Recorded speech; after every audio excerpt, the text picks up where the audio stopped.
Okay, hey everybody. Welcome to week 5 of Virtual Career Tuesday. Cannot believe we are this far into the semester already. We are very excited for all of you that are joining us live and the ones that are going to join us later on in the presentation. I want to introduce you to everybody that's on the screen right now and tell you how excited we are that we are bringing alumni back. Sarah, wave to everybody. So we've got Sarah Lang. Sarah graduated 2017, so not that long ago. UConn School of Business, Finance, and Psychology. And for those of you that have been in the office, Sarah worked for the advising office as a peer advisor, right? Yep. Probably met with some of the students who are up there in their senior year now. And then we've also got Lauren Kelly. Hi, Lauren. Hi, everyone. Lauren just graduated in May of 2020. So in the midst of all of this, for all of you that think you can't get a job in the middle of a pandemic, Lauren is here to tell you it happens. She loves it, and she's going to share some information with us on all of this too. So for Career Tuesday, you know we follow the same kind of format. Anybody who joins us during the presentation, you can put information in the chat. We will call on you so that you can talk. For those of you that are watching this later on, Sarah, I think we may be giving you your email or your LinkedIn later on if people want to connect that way. But this is designed to give everybody who's listening the insight that they need when you apply to MEDIX. This is going to help you be able to be a much stronger candidate. So, Sarah, you want to tell us a little bit about MEDIX before we get started? Of course. Yeah. Thank you so much, Kathy. Super happy to be back and connecting with the Husky group here in the business school. Just to give you guys a quick overview of MEDIX. So we are a healthcare and scientific based recruiting firm. We're nationally headquartered out of Chicago, but we do have 18 sites nationwide. I oversee our MEDIX Boston office, but in New England, we also have New York and New Jersey office. So I know with Connecticut, lots of opportunities in different areas. And so really, our company partners with different hospitals, medical groups, biotech and pharmaceutical companies, almost as an extension of their HR. So we have a sales team that connects with these companies, and they'll qualify positions for our recruiting team in-house, like Lauren, to help fill. And so generally speaking, everyone does come into MEDIX as a recruiter. Reason being is, one, to learn the industry. I was a finance major. I didn't come in with any healthcare or science knowledge, but that was something that I learned from talking to candidates and really kind of getting sticky in the space that way. Another reason for that is, we're not selling a product or a technology, we're selling a service. So it's super important for everyone to learn our business before, they go into the part of selling it to other people. So that's generally, how everyone comes into MEDIX. And in terms of the recruitment role, Lauren, I can kick it over to you if you want to run through what that looks like. Yeah, definitely. So in terms of an average day as a recruiter, so one of the biggest parts of your job as a recruiter is to source for the right candidates. So we use multiple different sourcing boards. My favorite is Indeed, but we have Indeed, LinkedIn, CareerBuilder, ZipRecruiter, and you just kind of are sourcing for a certain position that you're ideally working on. So we have all of those, and then the rest of your day feels like cold calling, but it's kind of a sales type of role that feels a little bit easier to cold call people because if you found their resume on one of these boards, then clearly they're interested in potentially what you have to offer. So we usually go through one initial conversation to see if they're, could be qualified for the position we have open. And then if you're interested, you can move forward to set up right now we're doing virtual interviews. And so we have, kind of a long process, but it's a really great way to be in a sales type of position and still feel like you're making an impact is what I found. I knew I wanted to kind of go into sales, but I didn't want, people always kind of talk about those like car salesmen, and that's definitely something that I didn't want. So It's really nice to be in a role where you can still, be kind of driven by that motivation and have a lot of kind of high energy with your teammates surrounding you, but you still really get to know these people and you can really make a positive impact on them. So I hope that answers the question. Yeah, I mean, for those of you that are listening, I want you to note that both Sarah and Lauren both said the same thing. There's a lot of high energy around this role, right? And when you're reaching out to, like you said, you're not selling them a car, something they may or may not need. You're reaching out to somebody to say, we have a job that you might be interested in. And nowadays, it's a really nice phone call to get, right? Especially, I mean, Lauren, you've been doing this, what is it? Is it 9 months about? Yep, just about 9 months. So it's been really awesome to be able to offer people jobs in the midst of a pandemic and after learning about their story. Yep. And it wasn't even a year ago that you were on the other side of the table going, I don't know what I want to do with my life. I don't know what job I want. And now you're doing it for other people. So what surprised you about MEDIX when you first started there?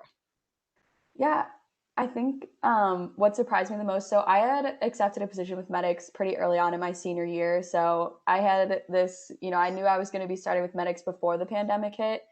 So, I was a little nervous when COVID hit just because some of my friends got their offers taken away or their start dates pushed back. But with MEDIX, nothing really changed besides the fact that we weren't going to be in office anymore. It was just going remote.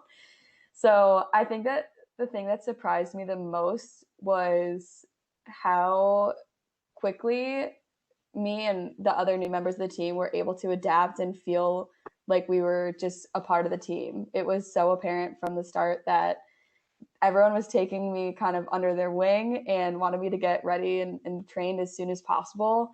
So I think that's the thing that I noticed. And it really helped me to be able to start remote. It's not like you can just lean over and tap someone on the shoulder and say like, hey, how do you do this?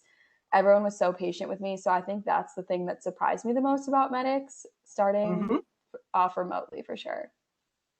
Sarah, I know you and I were talking at one point about that ability to be able to connect with people, even though you're just doing it remotely. And you were talking about some of the fun stuff that you guys were all doing together. Yeah, absolutely. So culture is a huge part of MEDIX, and our CEO always says culture eats strategy for breakfast, and I couldn't agree with it more. But really that's something that like when we first went remote made us a little nervous just because it is, such a big piece of it. We'll go out to happy hour like all the time, like when we're in person, and like we used to have a mini basketball hoop in the office and we would play like knockout or something like that, like after the end of the day. So some of the things that we've implemented, we do trivia Tuesdays every Tuesday afternoon to just kind of do something not necessarily work related for like 10 minutes and just have time to connect with each other. We have done everything that we do that's a meeting is video. So we're trying to keep that face-to-face interaction as much as we can throughout COVID. So every morning at 8 o'clock and at 4 o'clock in the afternoons, we're meeting as a team and talking about, in the morning, what's our plan for today? And at the end of the day, talking about, how did we do towards our plan for the day? What do we need to do tomorrow to, hit our goals and whatnot? So definitely maintaining that video piece. We have had to get creative with different happy hour ideas for the holidays. We did a gingerbread house virtual making competition and different things like that. So we're trying to get creative, but definitely it's certainly a big piece of what we do and who we are at MEDIX. Right. And I know you've got in the job description, you say high energy, but it's that results driven that we're talking about too. And that's not easy to do when you're on your own, right? Yeah. So how do you think that students, when they're applying for the job, how do they show high energy?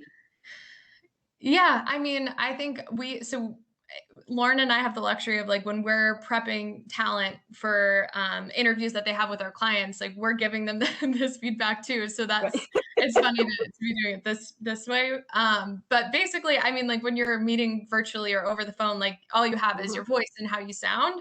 So if you sound like your dog died that day, it's not going to come across well in an interview.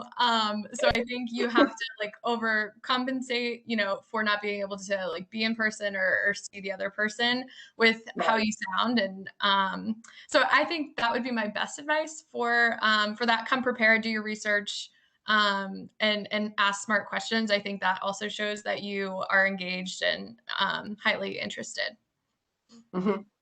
Yeah. So, I mean, again, for the people that are listening, one of the ways to do high energy is just stand up when you're talking, right? So when you're doing either the video interview or the phone interview, if you stand up, your voice level is going to change, right? So to Sarah's point, if you're just kind of talking like this, you're not going to really get any energy into that phone conversation. You said something, Sarah, that I wrote down because I've never heard this before. getting sticky in the space. What does that mean? Yeah, so I think that's something that we talked about this too in terms of when you asked like what qualities make somebody successful in this role, and I think one of them, which I don't think this is a word necessarily either, is like sponginess, but like really seeking to understand and like getting involved in networking groups and like seeing the same people and building your network and growing, and be like, when you go to those events, like people should come up to you and be like, oh, you need to meet Sarah. Like Sarah knows everybody in like biotech or something like that, and really just becoming ingrained, because eventually, you shouldn't have to cold call people. People should be coming to you if you get sticky enough and get enough warm introductions especially at things like that. So I think that's what I meant. Like it. It's interesting is that, so you kind of have these two roles going on here, right? So like for everybody that's listening, we've got how are they going to be a good candidate for MEDIX? But then when you get the job, like Lauren was saying, then you become the recruiter, and now you're prompting and telling other people how to get the job at your clients, right? So you guys get both sides of the table there, which I think is incredible. And I think that's the fun part of the job, right? Because you're immediately giving feedback to people to help them with their job search. So Lauren, you talked a little bit about using Indeed and LinkedIn. Can you tell us, like, how do you source on Indeed? What would you look for in a profile? Yeah, so like Sarah mentioned, we have 2 meetings per day. So kind of sidetrack a little bit, at MEDIX, there's kind of 2 different career paths you can take. So everyone starts out as a recruiter. And if you're passionate about, continuing down that line, there's growth opportunities to stay, become what we call a recruitment advisor, professional recruiter, or you can choose to go into sales, where you're kind of switching gears and you're the one, then like this is the route that Sarah chose. So then you're client facing and, working with the clients to get the positions for the recruiters to fill. So Sarah had chosen the sales path. I chose to stick with recruiting. Just, felt super passionate about that. But so every morning when we meet for our 8 a.m. meeting, we decide between, working together with the recruitment and sales teams. We all work super closely together, and we kind of decide together where everyone is going to be allocated that day. So everyone's not working on the same position. We're all kind of spreading it evenly. So depending on, where we decide we're getting allocated, I usually go on Indeed, and you can kind of search different ways. So you can search by title is what I usually do. So like a common skill set that I search for are registered nurses. So I would just type in RNs in Boston, within 25 miles of Boston or 10 miles of Boston. And you can just send, a special message to each person, kind of specified to them. And if they respond back, then they can respond back and say whether they're interested or not. So it's kind of a nicer call. If they respond back, they're interested. So it's kind of an easier call.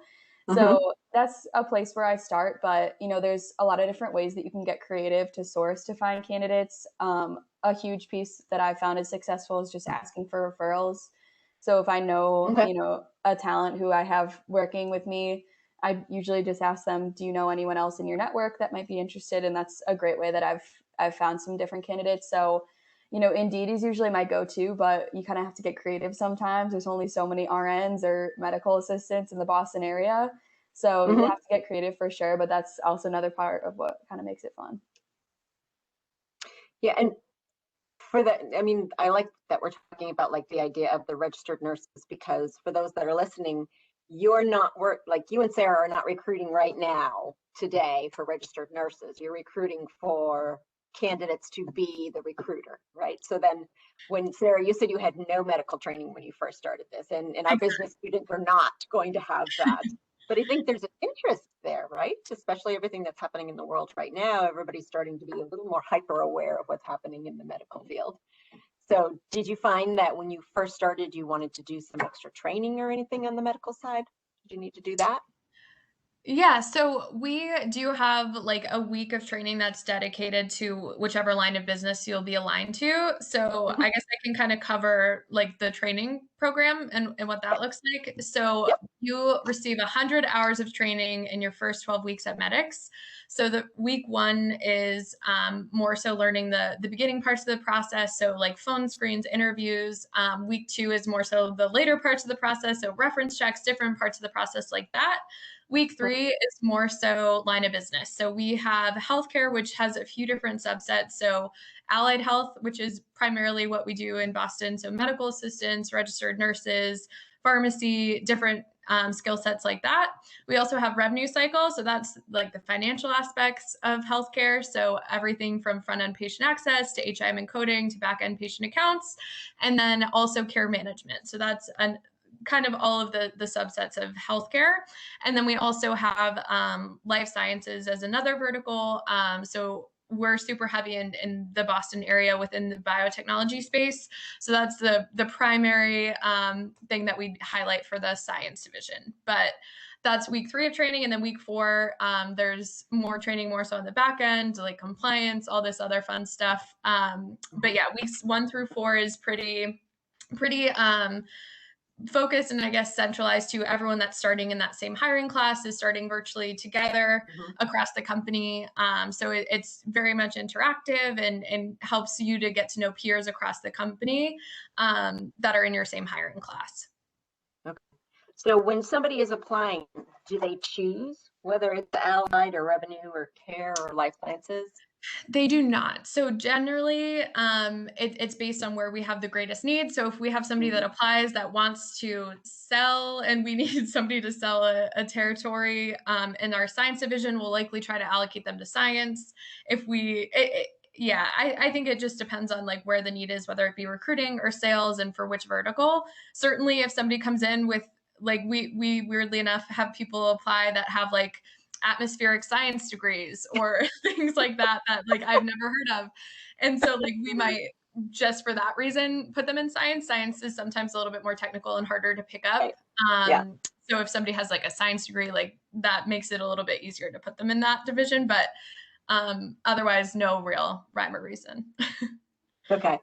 Well, our healthcare management students, I think, might be interested in that revenue financial side, right? Because if you remember, healthcare management falls under the finance degree. So there's some similarities there. And Laura, when did you go into a specific area when you first started? Yep. Or were you always in like the allied? Yep. So I got aligned to healthcare, so allied. And so, yeah, I think people who come into allied or healthcare or science would kind of feel the same, where you go in and can feel super overwhelmed at first, thinking like, how am I going to talk to a registered nurse? I have no idea what they do, but that's honestly the best way to learn is just to start talking to people. And you start to pick up the terminology pretty quickly. 9 months ago, I had no idea what a medical assistant did. And now I could talk to you like the back of my hand what a medical assistant does from the time they get in to the time they leave. So it's amazing how quickly you learn. And I think it's not something I was definitely intimidated by it at first, but it's pretty easy to catch on once you just start really getting in and talking to people. Right. And Sarah, 100 hours of training, that's outstanding. Let's just make sure that everybody recognizes that that is all fully paid. So it's part of the job once you first get started, right? So it's part of your job structure. And I know we talked about like that high energy and communication, but if you had to pick a couple terms for the ideal candidate? Yeah, absolutely. So I always say grit is my number one. And so just to expand on that, so I know we've talked a lot about it today, but we're working with people, which is sometimes a really inconsistent variable. A lot of the times they might tell you, yep, I'm good to go for my interview, I'll be there, and they might not show up. And so somebody that's not going to get like too down, we say don't ride the roller coaster, because when things are going great, everyone's showing up to their interviews, their first day, like that's awesome. But there's just going to be as many times where, despite, following all the steps of our process, like people are people and they're going to let you down sometimes. So being able to like pick yourself up, dust yourself off, and just kind of have the mindset of on to the next at times, and just kind of letting that stuff roll off your back, I think is super important, and something that everyone I think that has worked at MEDIX will tell you in the beginning is an adjustment, and you'll get used to it.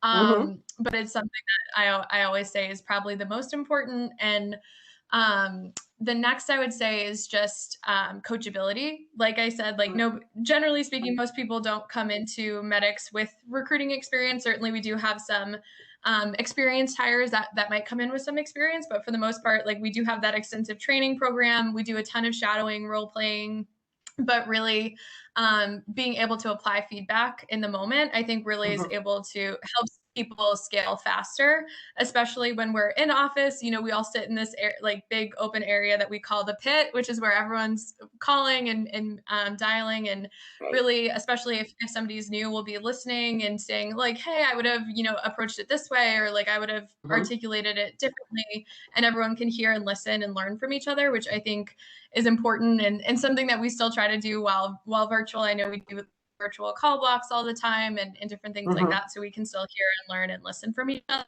But I would say those are the two biggest things that stick out to me. Okay. And I can tell you from going and talking with employers, you know, across the United States about UConn is one of the ways they define UConn students is grit, right? So state institution, we've got, you know, our students have grit. So, and seeing you're from UConn, that fits in perfectly. All right, so while we're talking, there's a couple positions that are actually open, right? So it's the recruiter position, that's Lauren's position. That was open. And then I think the other one was the sales one, right? More direct sales. Yep. So I can kind of through. So yeah, we absolutely have a meeting openings if there were any December grads listening. Also full-time positions for the May-June timeframe, so post-graduation. Like Lauren said, everyone does come into the organization as a recruiter, but we do have an expedited path to sales. Okay. If that's something that you're more interested or passionate about, that you'd have the opportunity to. It's called our Feet on the Street program. And basically we learned a couple years ago that the way we would grow the organization is continuing to add salespeople. So that has been, you know, key metric for us in terms of, you know, growing. And so it's a quarter-long training process. Usually in normal times, they'll fly, you know, the Feet on the Street group out to Chicago for a couple days of training. And then it's a quarter-long, you know, process where they're doing a ton of role plays on negotiations, meetings, cold calls, all of that stuff. And then at the end of the program, there's like a final interview, and assuming that goes well, they would move right into a territory. So we've had people get into that program as early as 4 to 5 months. And some people wait a little bit longer to go into the sales role, but definitely there is that opportunity if you're more sales focused to get in to that type of program sooner rather than later. But definitely it's super important that you have that experience in the recruitment chair, learning the space, learning the industry, and really just kind of getting that understanding before moving into sales. Okay. So the jobs are posted on Handshake, right? Do you read cover letters? How do you feel about cover letters? So that's a great question. I will ask our to see. It's never come to my desk. So usually we are set up with a call with somebody after their phone screen. They'll send over the resume, but never the cover letter. So I will have that as a follow-up item, and I will circle back with you on that. Okay. All right, Lauren, what do you think? Cover letters or no? Not. And that's not a trick question. If you don't read them, students do not need to do them. Yeah, same thing as Sarah. Not that I've seen. I don't even know if I've submitted a cover letter to MEDIX, honestly. But like Sarah said, we usually talk to people when after they've done a phone screen with our internal recruiter. So yeah, we'll have to circle back after we speak to Peyton. Yeah, so really important for people to recognize that phone screen is where you're going to be able to tell your story, right? So if if you get the interview, it's important for you to take that time and know what you want to say, right? Because you don't have the cover letter that you can say, this is why I got interested in MEDIX. This is where I think I bring my strength. So we're going to recommend to everybody here that you need to do a practice interview before you go to that live interview so that you can start to tell that story. So what are some of the questions, and I know you're not going to give away any of the secrets here, but what are some of the questions in that first round of interviews? Are they all situational? So for the most part, I'll questions. Totally fair. So the initial phone screen is more so just getting to know you. slide, why you would be interested in MEDIX, talking through your decision-making process. So like, why'd you go to UConn? Like, how did you pick that school? What was the thought process? What were some of your accomplishments and challenges during, how did you overcome them? So yeah, really throughout our whole interview process, there's no trick questions or anything like that. I won't ask you how many windows there are in the Empire State Building. It's all just about getting to know you.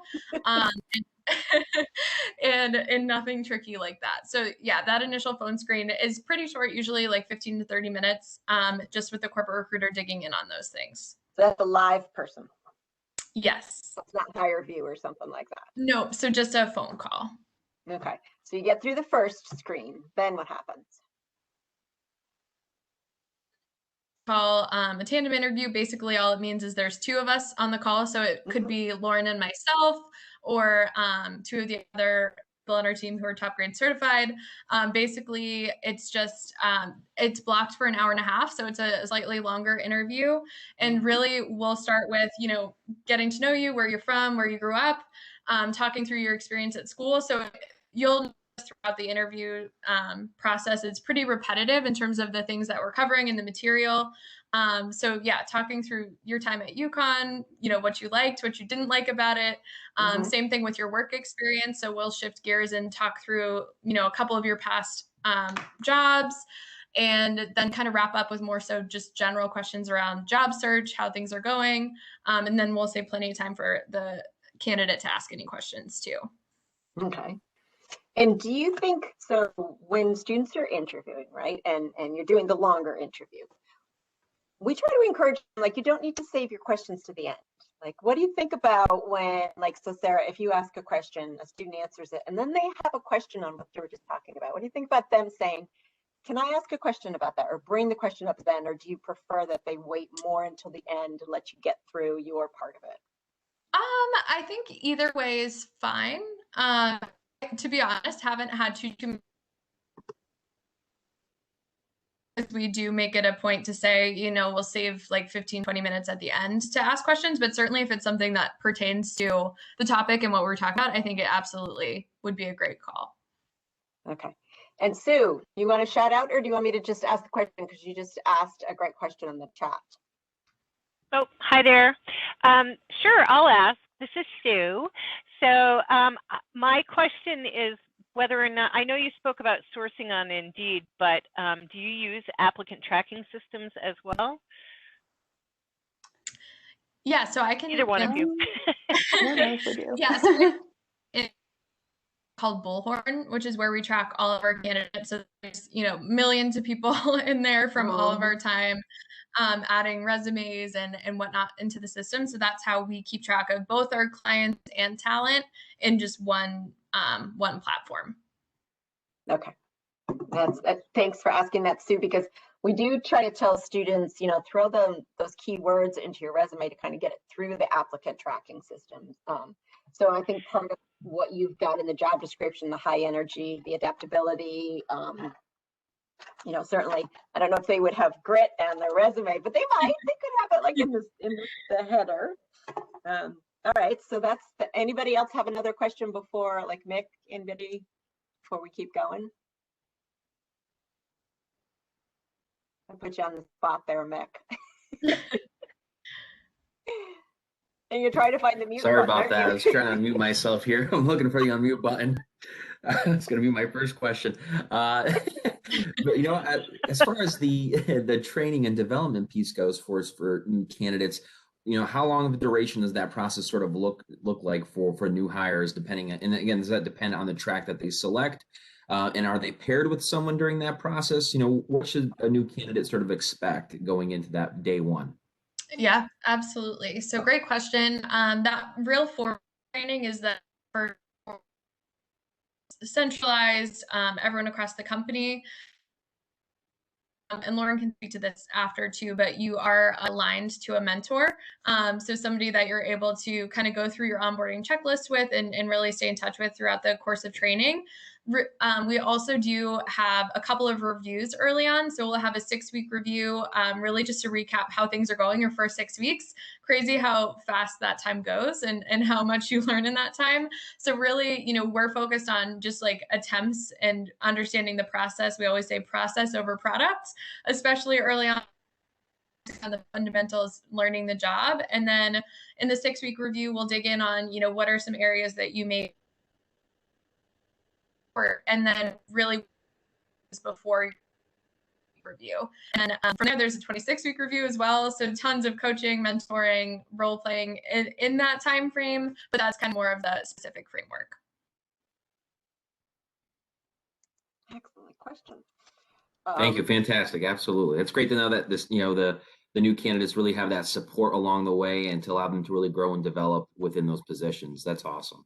Thank you. Mm-hmm.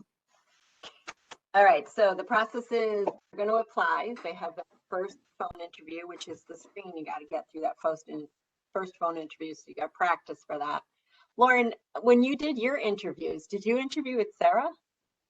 I did, yeah. I actually was able to have mine in person. I met Sarah at the UNH Career Fair. That's how I found MEDIX and Sarah. Remember career fairs? Yeah, I know. In-person career fair sounds crazy now. So I was able to do I had a phone screen, and then, with the corporate recruiter, then they do the tandem, which is also just over the phone. It's not virtual, like over Zoom or anything. And then I was able to go down to the Boston area to interview in person for my interview with Sarah and a few other members of the team and the regional director as well. So I did get to meet Sarah in the interview process, and it's funny now being on the other side because I remember my interview so well because it wasn't that long ago, I guess. Yeah. So it's funny being on the other side, but I did interview with Sarah, yes. Were you nervous? Yeah, I think I was a little bit nervous. I mean, I think everyone gets those little jitters, I remember I had to wake up pretty early at like 6 or something to drive down. I mean, New Hampshire, like UNH isn't that far from Boston, but I wanted to make sure I was there like extra early. And so I was nervous, but it felt really awesome and natural once I got in. Everyone on the team was so warm and welcoming, and that's what really kind of set MEDIX apart for me, because I was interviewing with a few other staffing companies. I was definitely looking to get into recruiting. So I just really noticed a difference and kind of a feeling that when I was interviewing with MEDIX, it felt like somewhere I could really picture myself. And like nothing against the other places I was interviewing, I just really noticed a difference with MEDIX. Yeah. And I like the way you describe that, because when you're trying to find a job, like right out of college, right, you're thinking, all right, I got an interview, I got a job, I'm going to take the job, right? Because I don't know how many other jobs are coming along. But that feeling of knowing that you belong somewhere and choosing one company over another is so important. And you probably interviewed very well because you liked them, right? So it makes a difference when you're doing that initial interview. I mean, I'm sorry, but you got to interview with Sarah, so. Well, as soon as I met her at the career fair, I was already sold. So she didn't have to be nervous about anything. All right. What am I forgetting here? What's the one takeaway that, if we got a student that's listening to this, what do you want to tell them about MEDIX? Yeah, I would say for anyone that isn't 1,000% sure what they want to do post-graduation, which like I was a finance major, I knew I didn't want finance. I think nobody grows up thinking I want to work for a staffing company or anything like that. I think you kind of fall into it. And so I think just like really challenge yourselves to explore different areas. Like there's so much out there that you don't even realize. I think it feels like, okay, I could be an accountant, or I could work on Wall Street, or I could do this, but there's like really so many things out there. And I think for anyone that's interested in either sales or recruiting, I think MEDIX is a great place to come and stay. And definitely, I would speak to, and Lauren can as well, but just the opportunity for growth. I have been with MEDIX almost 4 years, and I'm in my 3rd role with MEDIX. And it's definitely been something that has, like, whenever you get promoted, they're always like, what's next? What do you want to do next? And you're like, I just started. So like, I think that it's very thinking in that sense. And definitely for people that are, self-motivated, like to challenge themselves and pretty driven, I think it could be a really good fit. Okay. Lauren, you want to add anything to that? Yeah, you can just say ditto if you want. Ditto, definitely. I just echo Sarah that especially I was super nervous. I know how you all feel like being a senior looking for a job in a pandemic and virtual world. It's stressful and it's weird, but coming to MEDIX was like, honestly, I feel like this sounds so cheesy that I'm saying this, but it was just such a good decision for me, especially just seeing, the situation that some of my friends are in. I am so grateful for MEDIX. There's so much opportunity here. Like Sarah said, if you're interested in, she's already in her third role. It happened pretty recently, but I was able to move into a recruitment advisor role. So I've been here for like less than a year. I've already been promoted into my next role. So there's so much opportunity here. It's really just kind of yours to go take. So yeah, anyone who wants to reach out to us, we're always happy to talk. Lauren, just saying that and like actually being able to speak to a student who's sitting in the exact same position that you were, who doesn't know what they want to do, hearing that, this is why we try to bring in like, alum and people who are like pretty new into the field, because the student really wants to hear from you. They don't want to hear from us. I'm like, yeah, okay, you people, enough. Over there, go over there. They want to hear what you just said, and that makes all the difference. So Sarah, if you want a copy of this recording, we can give you a large, there's your recruiting video right there. So I do have hi there. I do have a question just about whether or not you indicated that you're comfortable to have students reach out to you directly, and because students do watch these videotaped. That's my geriatric mind speaking, but these videos. Are you comfortable to go ahead and put your contact information in the chat box, and that way, if they're watching it, they know that they could just go ahead and reach out to you? I don't want to put you on the spot, but yeah, no, absolutely. I put my email in the chat, and certainly Perfect. happy to connect with anybody who is interested in learning more, maybe isn't sure if they like want to apply, and if they're on the fence, definitely, and can absolutely connect them with our corporate recruiter from there too. Great. Thank you very much. I appreciate that. Thanks, Sue. And what about LinkedIn? Is it okay if they reach out to you on LinkedIn? Of course. Yes, okay. Absolutely. So I can put the link. We'll let them find you on LinkedIn. Perfect. And then I just have one more question about LinkedIn, because Lauren, you talked about using both Indeed and LinkedIn. So LinkedIn's pretty specific. Do you do like word searches and for LinkedIn profiles? So I think I feel like sometimes we're talking about two different things here. So we are, Sarah and myself aren't doing searching for the internal candidates, like who are coming in for salespeople and recruiters. Right. When I search on Indeed and LinkedIn, I'm searching for, either whether you're aligned to healthcare or science. So I'm searching for RNs, medical assistants, all that good stuff. So I've just tried to, in terms of LinkedIn, I've just tried to build out kind of a pipeline of people. I send out a ton of connections for all of the skill sets that I hire for. And then I'll either send them direct messages or create posts on LinkedIn, just saying like, this is what I'm hiring for, if you or anyone in your network is looking, stuff like that.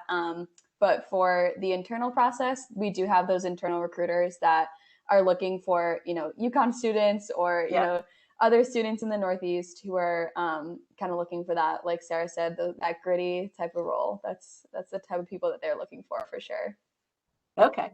And you explain it both ways, right? So students need to recognize that other employers are also looking at LinkedIn, and they're reading their LinkedIn profiles critically, because we usually share with them that your LinkedIn and your resume are equally as important. So you just shared both of those, like that's how you're looking for the registered nurses and the allied health people. So that tool is a resource that everybody needs to be using, no matter which side of the recruiting system you're on.